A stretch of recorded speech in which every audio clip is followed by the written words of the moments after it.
Well, I think this brings us back to an issue that we have discussed on a number of occasions over the course of this conference.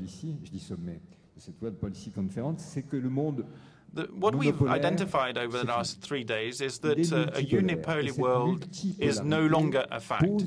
We have a multipolar world. And having a multipolar world means that the large and the small powers have to cohabitate and to establish a new means of working together. Now, for a company such as yours, which is really at the heart of the energy issue, and therefore at the heart of the natural resources issue and the scarcity of natural resources, how can you manage within the next 20 or 30 years, let's say, the issue of redistributing this energy and how can you fit it in with the economic issues? How do you take on all these factors? What do you do with it? Le cœur du sujet sur la transparence. Well, yes, I think that does la vraie transparence, non pas que celle de la gouvernance. Bring us to the issue of transparency and transparency proper.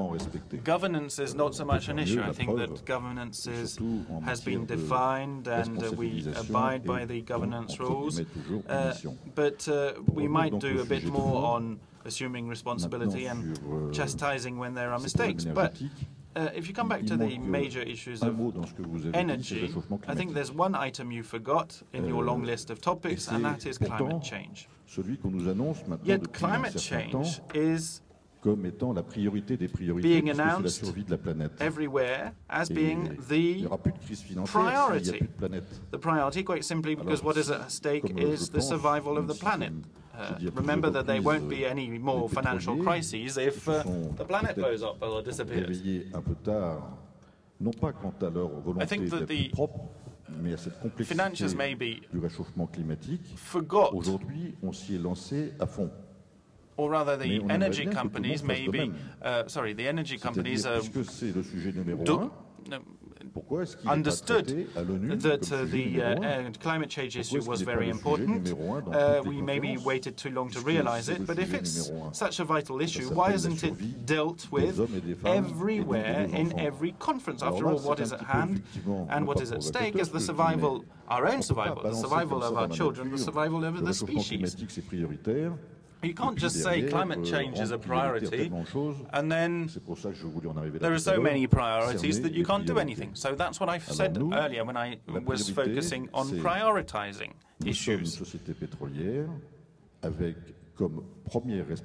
We are an oil company. Our main concern, our priority of priorities is sustainable development and getting energy to our customers. The second aspect here is to make sure that we should always respect the environment and make a contribution to fighting against climate change. We, contrary to others, want to make sure that this is a common issue, that they are looked at together rather than opposed. You can't at the same time, you can't choose between energy and climate change. It has to be, the two have to be dealt with at the same time.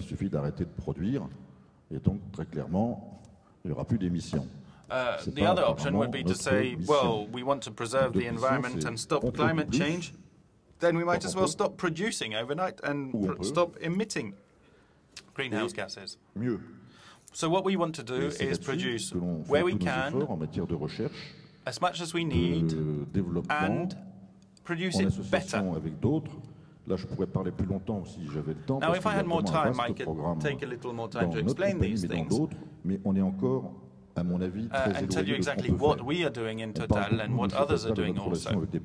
Now, we in Total put great store in our relationship with producing countries, and I think that this is vital if we want to bridge the gap between producers and consumers, and I think we can serve as a bridge. Producing countries, I think, are much more aware of these climate change issues than we think they are and than we ourselves are. Okay, well, what is the priority? What is the prioritization in a company such as yours on environmental issues on the one hand and economic issues on the other? Do you all agree to say that environmental issues, climate issues, should preempt everything else? Well, I would say that it can't preempt everything, quite simply because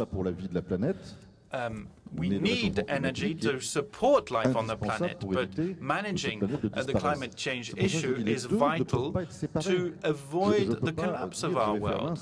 Now, that's what I say, that's what I mean when I say we have to do the two at the same time. When people attack us on energy and say we do good things on environment, well, I think that's a bit of a lopsided approach. What we've been doing for a number of years has been looking at how we can increase our production and improve our production.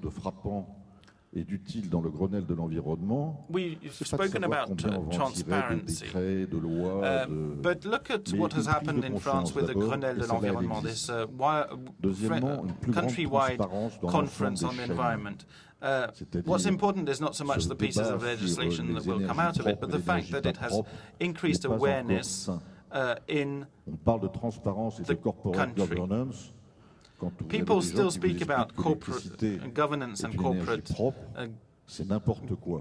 governance and transparency, and when people tell you that electricity is a clean energy, in fact it isn't true. Energy is not a primary energy source.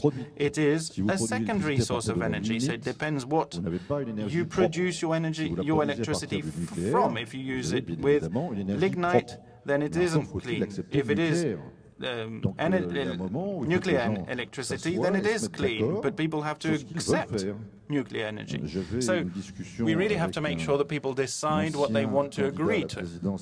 Now, I had a chat with a former candidate, US candidate, who has received the Nobel Prize. So, Jim Hoagland says it must be Mr. Gore. He was telling me that oil wasn't clean, gas wasn't either, that coal was not clean at all, that nuclear energy was unbearable, and I said, well, what do you have? What can we do? We might as well just go to bed and wait for it. And I won't tell you how he reacted to it, but he did say something to the effect that S ... of B ... Anyway.